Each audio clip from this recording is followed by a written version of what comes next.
Welcome back, future criminologists. In this video, I will be discussing qualification of witness in relation to testimonial evidence. Who can be a witness? The rules of court states that all persons who can perceive and perceiving can make known their perception to others may be witnesses. Thus, a witness can perceive, can make known his perceptions to others, must take either an oath or an affirmation, and must not possess any of the disqualifications imposed by law or the rules. Factors that do not affect the competency of a witness. 1. Religious belief. Muslim ka man o Kristiyano, pwede ka mag-testify. 2. Political belief. DDS ka man o Dilawan, pwede kang mag-testify. 3. Interest in the outcome of the case.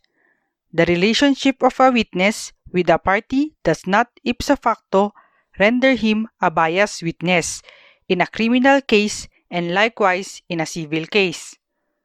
4. Conviction of a crime unless otherwise provided by law.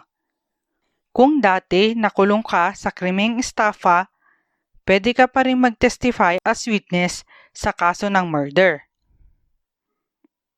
Further, drug abuse will not render a person incompetent to testify.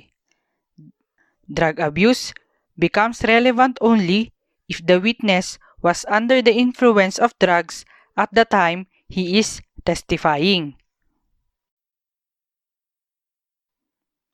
How many witnesses are needed to prove the guilt of an accused? The number of witnesses does not determine the outcome of the case. It is axiomatic that truth is established not by the number of witnesses but by the quality of their testimonies. The testimony of a single witness, if positive and credible, is sufficient to support a conviction or acquittal. Presumption of competency of a witness.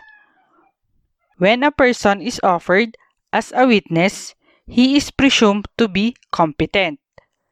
He who claims otherwise has the burden of proving the existence of a ground for disqualification.